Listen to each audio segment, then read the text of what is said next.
Hi అండి.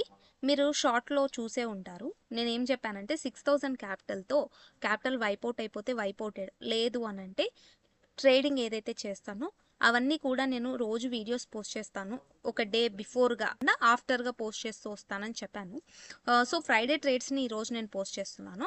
So, Friday మార్కెట్‌ని మనం ఓపెన్ చేశాక ఎగ్జాక్ట్‌గా మనము ఏ రోజన్నా ట్రేడ్ తీసుకొని యెస్టర్‌డేస్ హై అండ్ లోని మార్క్ చేసుకోవడం ఇంపార్టెంట్. సో, నేను సిపిఆర్ స్ట్రాటజీతో చేస్తున్నాను కాబట్టి సిపిఆర్‌ని అబ్జర్వేషన్ చేసినట్టయితే మనకి సిపిఆర్ నారో సిపిఆర్ ఫార్మ్ అయింది. దాంతో పాటు సపోర్ట్ అండ్ రెసిస్టెన్స్‌ని ఆల్రెడీ మనకి ఇక్కడ మనం చూసినట్టయితే మన ఇండికేటర్స్‌లో ఆటోమేటిక్‌గా సిపిఆర్ వస్తుంది. దాంతో పాటు ఇవి కూడా వస్తాయి. సో, అలా నేను మార్క్ చేసుకున్నాక ఎంట్రీ తీసుకున్న క్యాండిల్ వచ్చేసి ఎగ్జాక్ట్‌గా 10:00 క్యాండిల్‌లో ఎంట్రీ తీసుకున్నాను. అక్కడి నుంచి కూడా మనకు సిపిఆర్ అబోవ్ ఉంది.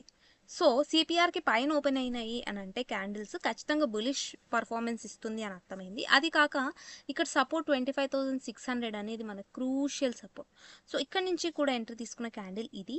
అండ్ మనకి ఇక్కడ అబ్జర్వేషన్ చేసినట్టయితే R2 వరకు నా టార్గెట్. బికాస్ ఇక్కడ R1 క్రాస్ అయిపోయింది అని అంటే ఎక్కడి వరకు వెళ్ళినా కానీ మినిమమ్ మనకి R1 క్రాస్ అయిపోతే R2 వరకు మొమెంటం చేసే ఛాన్స్ అయితే ఉంటుంది. అంటే రెసిస్టెన్స్ 2 అది కూడా బ్రేక్ అయింది అని అంటే లాస్ట్ రెసిస్టెన్స్ 3 దాదాపుగా రెసిస్టెన్స్ 2 నుంచే మనకి రివర్సల్ వస్తాయి.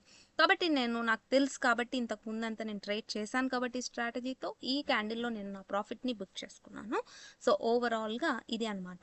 తర్వాత ఇక్కడ నుంచి ఫాల్ అయిన ట్రేడ్ని ఎక్కడ కూడా నేను తీసుకోలేదు. ఇదొక్క ట్రేడ్ మాత్రమే క్యాప్చర్ చేసుకున్నాను విత్ 6000 రూపీస్ క్యాపిటల్ అంతే. సో, ఒకవేళ రేపు మనం మళ్ళీ అంటే మండే రోజు మనం ట్రేడ్ చేయాలి అనుకుంటే మళ్ళీ హై అండ్ లోని మార్క్ చేసుకొని ఆ రోజు సిపిఆర్ ఎలా ఉంది, వైడరా నారోనా లేకపోతే డౌన్వర్డ్ అంటే డిసెండింగ్ సిపిఆర్ ఉందా, అసెండింగ్ సిపిఆర్ ఉందా, నారో ఉందా, వైడ్ ఉందా చూసుకొని ఎంట్రీ తీసుకోవాలి. సో, నాకు వచ్చిన ప్రాఫిట్ ఎంత అనేది ఓపెన్ చేసి 16th డే మనం అబ్జర్వేషన్ చేసి చూసినట్టయితే 3250 రూపీస్ ప్రాఫిట్ని బుక్ చేసుకున్నాను. అంటే ఓవరాల్గా ఛార్జెస్ పోగా 3167 రూపీస్ ప్రాఫిట్ని బుక్ చేసుకున్నాను. సో, రేపు తీసుకున్న ట్రేడ్స్ని నేను ట్యూస్డే పోస్ట్ చేస్తాను.